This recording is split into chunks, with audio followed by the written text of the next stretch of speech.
The first time I experienced paella, I was working in Barcelona. It was my day off work. I was working a super yacht in my 20s, and I got to experience a new world of flavours, very fond memories. And it was a seafood paella, so I decided to make one up for Marley's spoon. First off, I'm going to chop some capsicum, cut the cheeks off, and then the base, cut it into small chunks. I want some nice, bold, strong flavours. The average Spaniard may be up in arms over this oven-baked paella, but at Marley's Spoon, we know that time is short. So this one you can have on the table in around 30 minutes. It's a nice one to get into after a long day at work, especially if it's on the table, tastes delicious, and there's little effort involved. Cut up some beans into 2-centimetre lengths. A paella doesn't really have too many vegetables in it, but of course this being 3-veggie meat, I wouldn't have it any other way. If you don't know what a paella is, it's a rice-based dish, normally cooked in a very wide pan that's flat. It's supposed to have originated in Valencia in Spain, which is another reason why I would use a Spanish onion or a red onion, plus it's nice and sweet. Heat some olive oil in a wide-based pan. Add the onion, capsicum, some smoked paprika. Normally you would add saffron to a paella, but it is very expensive, so smoked paprika does a really good job and it gives it a really nice colour. You could also use a touch of brown turmeric if you wanted to add some more colour.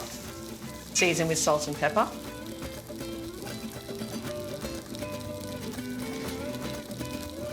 While that's cooking away, I'm just going to make up vegetable stock. Crumble the stock cubes into a jug or a bowl, and then pour over some boiling water. Just give it a stir to dissolve. And stir the capsicum. It smells amazing. I love the smell of smoked paprika. It takes me back to Spain. Reminds me of smokiness of chorizo, but without having to add any meat. Add in the stock now. It's kind of similar to a risotto, say, but you just add the ingredients in a different order. Some tinned tomatoes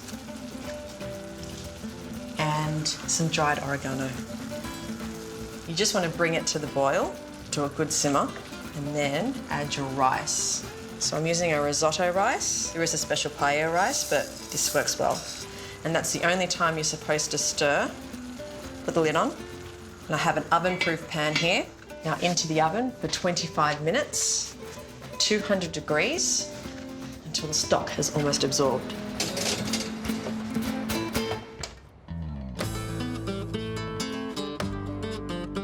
It's been about 20 minutes, and the great thing about these recipes is that you don't necessarily need to slave away over the stove. You can go and do a chore or two. So I'm going to cut up some barramundi.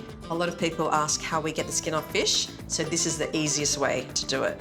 I'm cutting it into 2-centimetre chunks, so just make an incision, not cutting all the way through, and then very carefully with the blade of my knife, kind of turn it in a little bit of an angle, and you want to work it between flesh and the skin.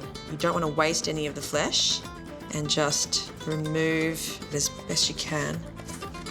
Okay, then use that as a handle.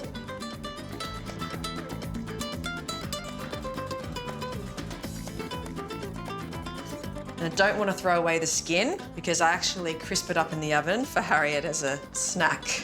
Really delicious. I'm not using too much fish, so I'm cutting it into smaller pieces. Let's get it out of the oven. Looking good. Stir in the peas and the green beans. Now I'll put the fish on. The thing with barramundi is when it cooks, turns really nice and flaky. And back in the oven for another 5 minutes. While that's cooking, chop up some parsley. A bit of freshness for the top, a bit of colour. I like to use the stems and the leaves, and I start from the top and I just work my knife all the way down, just chopping it really nice and finely.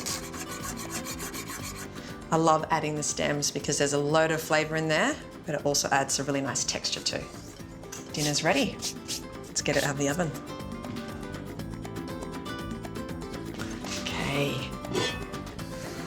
Look at that. And it's all made in one pan too. So a few finishing touches. Give it a good drizzle with some extra virgin olive oil, some freshly ground black pepper, a good scattering of parsley, and just for a little bit on the side, some aioli or garlic mayonnaise. And that's my baked fish paella. Yum.